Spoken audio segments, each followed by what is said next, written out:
Amico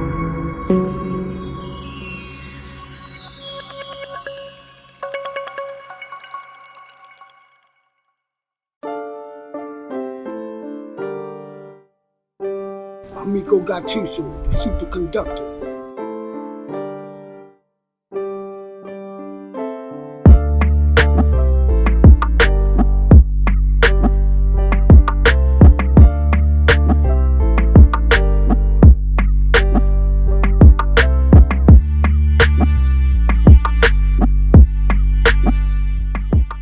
Hey, this is Moto the Magical Map Shifter coming to you from the Bronx in New York with Hellbenders, Dow or Die. We're here at the home of Miko Gattuso, who you might know as Mouse on Euphoria.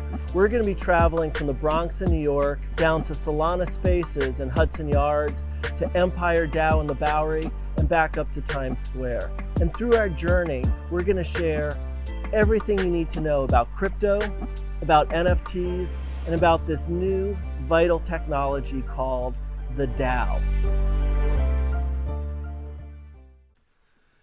When I incorporated Scoby Society on June 23, 2020, the pandemic was in full swing and most activities were moving to Zoom. Everything from weddings, book clubs, and game nights to business meetings, sales calls, and conferences. The initial idea around Scoby was to have an index of all those events so you could discover what's happening now and join instantly in a live audio-video shared experience. We called the app Scoby Social. Almost a year later, the app was working well, so I organized a shared experience summit with 11 sessions over the course of 2 weeks.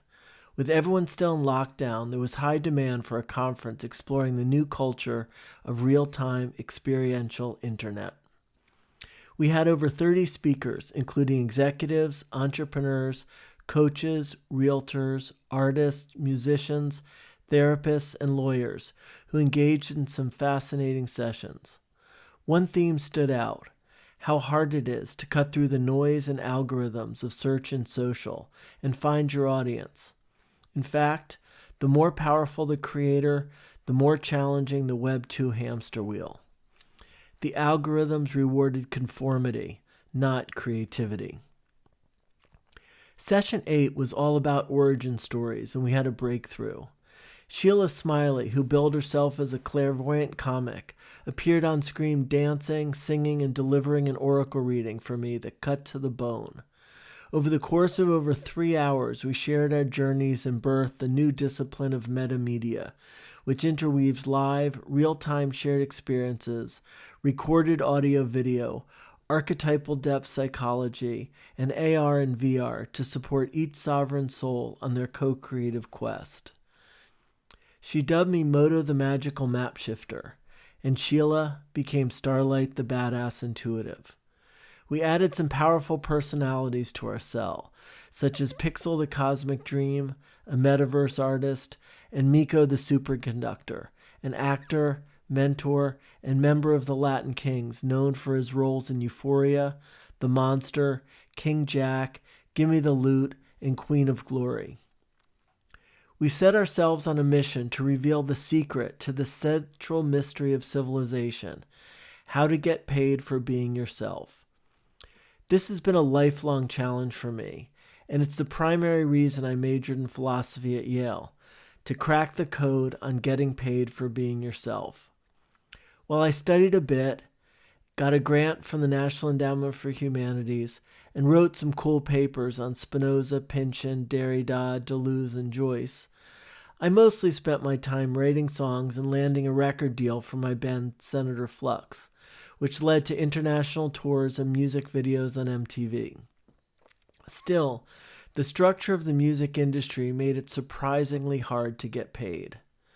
Then, at the wedding of my college roommate in 1993, another college friend handed me a slip of paper with instructions on how to connect to the Moo, a multi-user, object-oriented, text-based VR server located at Xerox's Palo Alto Research Center. I became obsessed. Seeing the internet as the mediator and propagator of all future communications, I founded one of the world's first web development firms, Husky Labs, and delivered a paper at the first international conference on the World Wide Web at the birthplace of the web, CERN Particle Physics Lab, home of Tim Berners-Lee, inventor of the web browser, web server, HTML, and hypertext transfer protocol. I built some of the earliest and most innovative web systems with live streaming media, decentralized security, e-commerce, and virtual reality for the Coca-Cola Company, NPR, CBS, the Vatican, Johns Hopkins University, and many other significant clients. I conducted the very first anonymous cryptographic monetary transaction with David Chaum's DigiCash system, a precursor to cryptocurrency, when I sold a poem for a penny to a friend in cybersecurity at the U.S. Naval Research Labs 8 years before the Bitcoin Genesis block. I wrote one of the first books on the Java programming language, and in 1995 moved out to a small town in West Virginia with the belief that the internet would make it possible to build cool technology businesses anywhere. It wasn't quite that easy, but I have no regrets skipping out on Silicon Valley, Silicon Alley, Austin, and Boston culture to raise 3 free-range children, and now a grandson, in the woods on the river, just upstream from a place we call Mayberry on Acid. I founded a fintech company, Ultraprise, that created a standards body, MISMO, the Mortgage Industry Standards and Measures Organization, for the origination, securitization, and trading of whole loan portfolios, still supported by the major mortgage lenders and technology companies today. In fact, they're still using the same logo we designed in 1998. Then, in 2000, I founded a video game tech company, ButterflyNet, that applied grid computing, a precursor to cloud computing, that made waves in the market for scalable, unbounded, massively multiplayer game worlds. Our tech was offered to game developers for the PS2, and we bought a 3D engine company and rebranded as Gamebryo before we sold to a South Korean publisher and development studio. Then in 2010, I founded a big data geomatics platform that used LiDAR to create instant interactive models of residential and commercial rooftops across the United States to launch the first online solar energy marketplace. And in 2017, I launched a security token platform on the Ethereum blockchain to bring liquidity to the market for financing solar community projects. I was happy to be part of the tech establishment, founding companies, raising capital, and looking for exits, when we suddenly faced a major threat to the rich history, vibrant economy, and precious ecosystem of our Highland Valley. A toxic polluter, Rockwool, supported by crony capitalists and fossil fuel interests, was permitted to build a factory right across the road from an elementary school that would spew hundreds of tons of mercury, benzene, phenol, formaldehyde, PM2.5, and greenhouse gases into the air and water surrounding our homes. The entire community mobilized, speaking out at hearings, filing lawsuits, occupying our senator's office, and blockading the construction site, all to no avail. We were unable to protect the health and well-being of our children. So in December 2017, I flew to Mexico to visit with my friend and mentor, Four Arrows, a hypnotherapist, indigenous worldview scholar, and performance coach to world champion athletes. Over the course of a week, we swam, surfed, and sat in ceremony where the spirits gifted me with social crypto syndication, a protocol for the Solana blockchain, and a vaccine against the hegemonic worldview dominating the discourse of our civilization. To understand social crypto syndication, let's take a step back and look at the history of the web. In Web 1, the developers who built bespoke websites and creators that wrote blogs were cataloged and organized on portals like Yahoo, AOL, MSN, Lycos, Netscape, and Excite, putting them at the mercy of the staff curators who could choose what to present to the eyeballs and who charged exorbitant fees for the prime real estate on the portals. Web 2 promised to lower the barriers of entry for content creators and small businesses with centralized search, shopping, and social.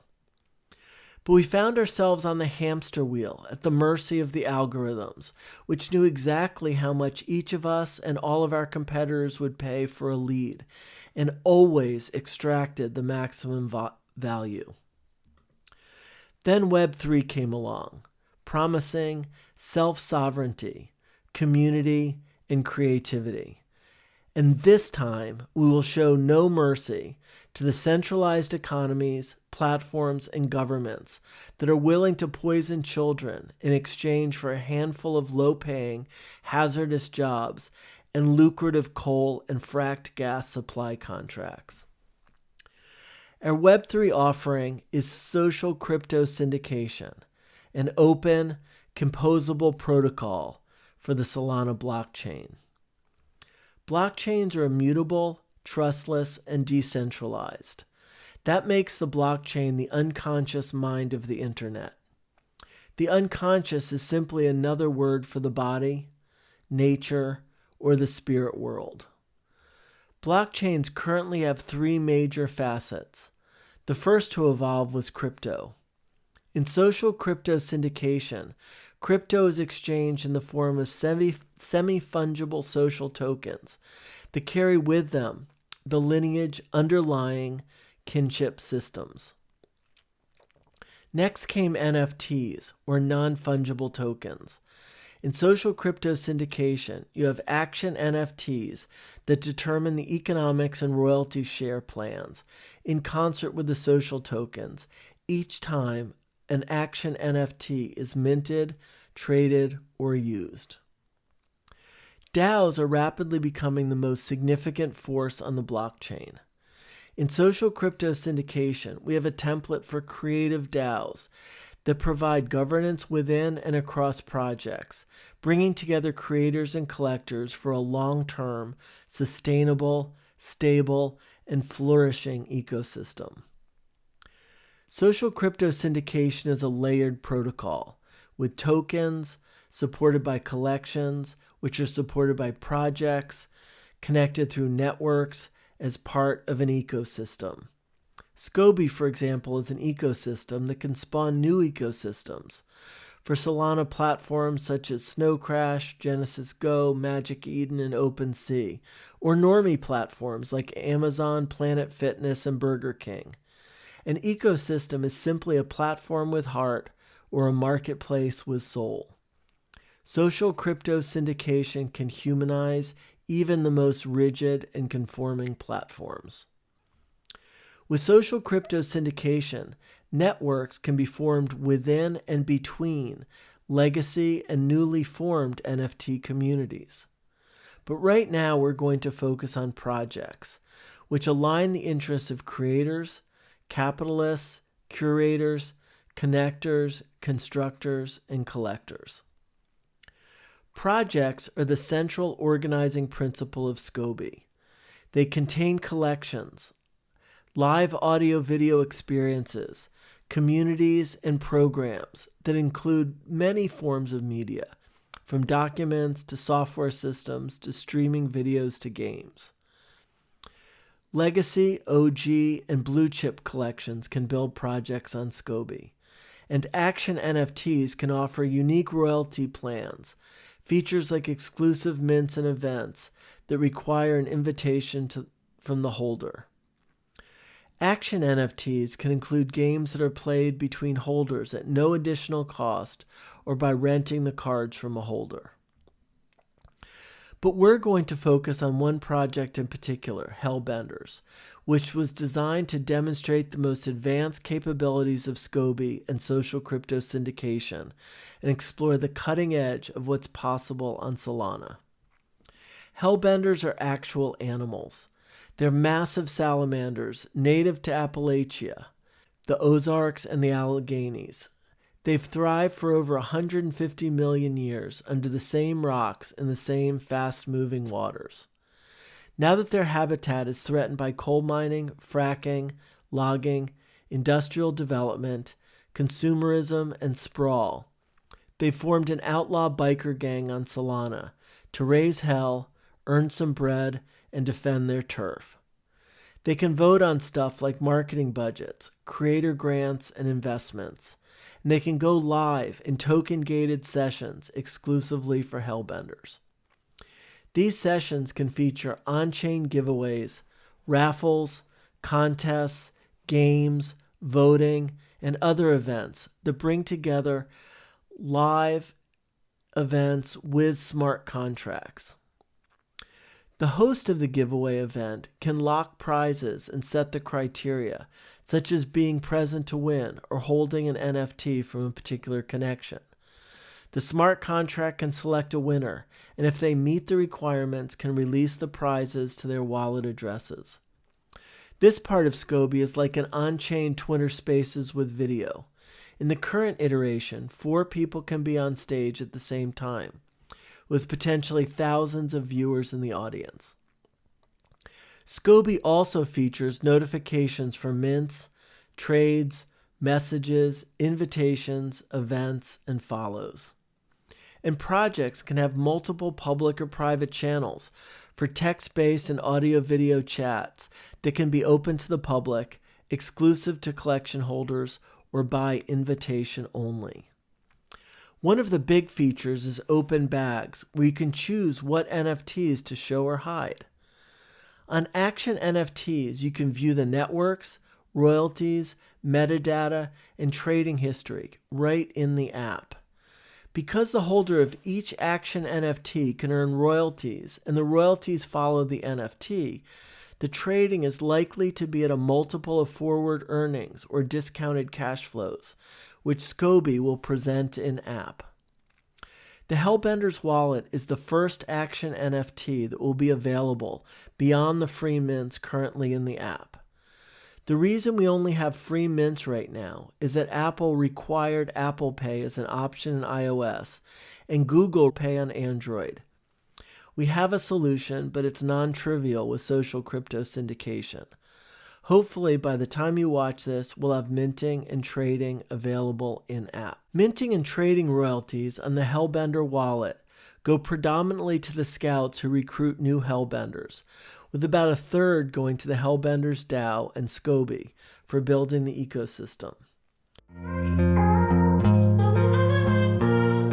All right, this is Moto the Magical Map Shifter coming back at you from the Solana Spaces store in Hudson Yards, Manhattan. And we got DGen Ape Academy over here, the Phantom Wallet over there. We got the upcoming Saga phone here on display. So we're gonna deep dive into the Solana blockchain, crypto, NFTs, and of course, DAOs.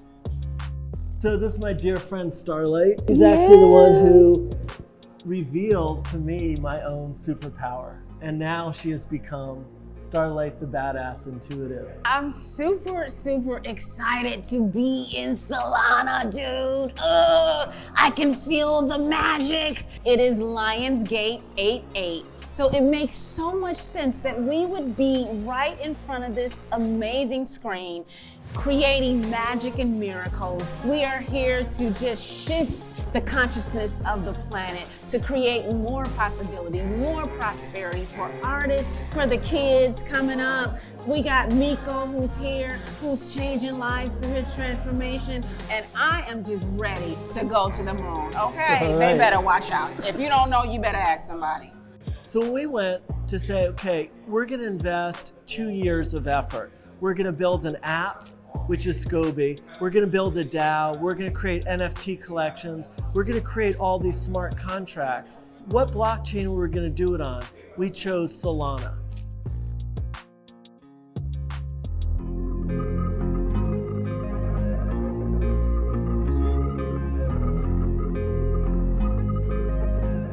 With social crypto syndication, we're compliant and interoperable with all Metaplex systems and marketplaces. But we can't use Candy Machine on our mints, which means we had to build the launch pad ourselves from the ground up. Royalties are set by the creator when the collection is deployed. There are 5 available royalty share slots on the Metaplex compliant NFT. And if someone wants to get more complicated, they can include a fan-out wallet or send a royalty stream to the DAO for distribution. In social crypto syndication, the lineage is always maintained. This means Action NFTs and social tokens can be minted directly from the bags of the holder. But more typically, social tokens will be minted and airdropped all in the Scoby app, where you can airdrop to followers, community members, or holders of NFTs in collections you believe will share an interest in your project. We're also building a complete in-app marketplace for both Action NFTs and legacy collections. The Action NFTs can be ranked by royalties, and the prospective buyer can check out the historical royalty streams. Selling an Action NFT can be like selling a business or a franchise. If you build up a royalty stream by minting and sharing social tokens that result in mints, royalties can flow and build for years to come. On the royalty leaderboard, we celebrate the creators and collectors who are building an income stream for themselves while enriching the entire ecosystem. Here's an example. Say I sent a Hellbender social token to my friend Jumbo Jeb, and he mints this gorgeous creature for 8 Sol. With his Hellbender's Action NFT, he can mint as many social tokens as he wants. When Jeb airdrops them far and wide, one lands in the wallet of Crass Kitty, who mints herself a Hellbender. When she does, 15%, or 1.2 Sol, goes to Jumbo Jeb as the scout who recruited her. Crass Kitty then sends them to some friends, and one finds its way to Nam, who also mints a Hellbender. When he does, 15% goes to Crass Kitty this time as the first generation, or Gen 1 scout, and 5%, or 0.4 Sol, goes to Jumbo Jeb as the Gen 2 scout, the Hellbender who scouted Crass Kitty. Then Nam mints a social token and sends it to Fwaz, who mints his Hellbender. When he does, Nam gets the 15% Gen 1 scout royalty, Crass Kitty gets the 5% Gen 2, and Jumbo Jeb receives 2% as the Gen 3 scout. None of the scouts even need to know that Fwaz minted, and the royalties just appear in their wallet. But wait, there's more. What about trades? Let's say Nam decides to sell his Hellbender, and Hodl Solana picks it up for 100 Sol. Since Nam is quite the connector, and all future royalties will flow to the NFT holder, that's probably a bargain. Nam's not going to take home the full amount. 5 Sol will go to Crass Kitty, and 2 Sol to Jumbo Jeb. They earn royalties every time that Soulbender trades.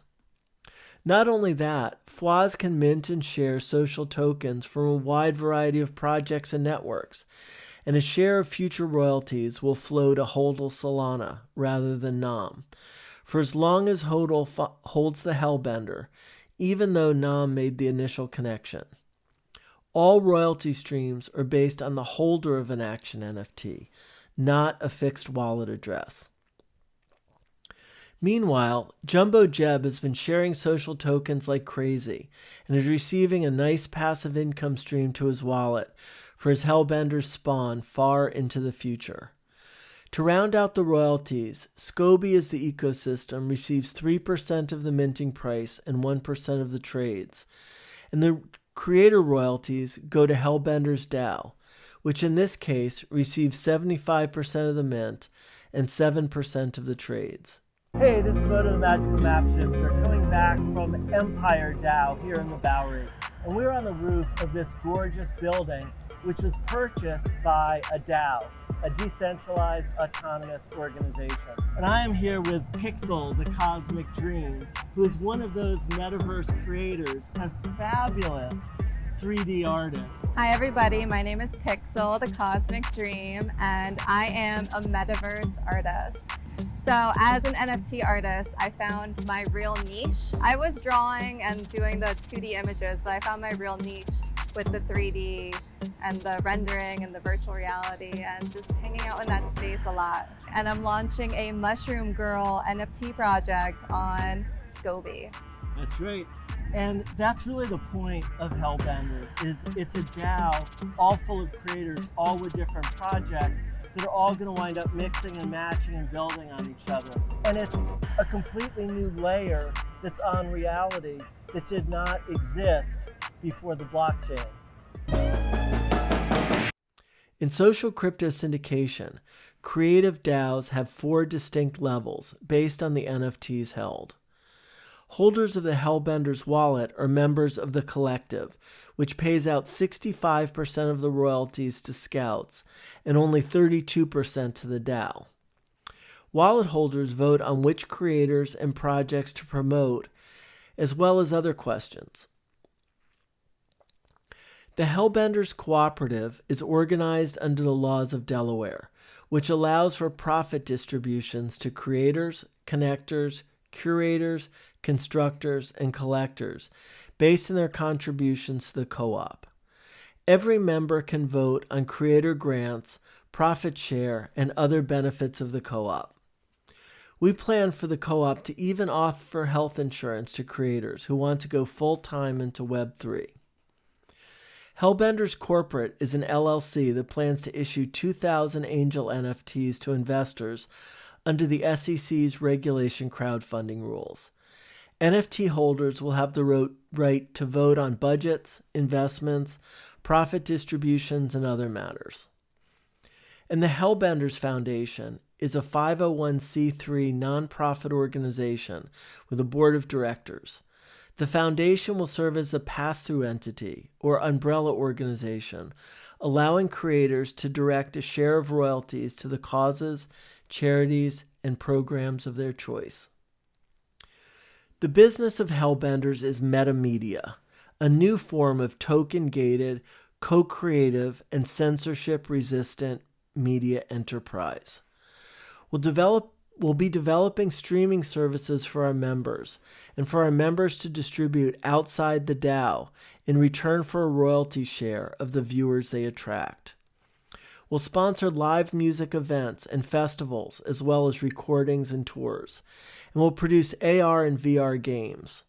We're looking to launch the first early next year on the Solana Saga Android phone. Hellbenders can appear as their character and earn royalties for contributing to the game.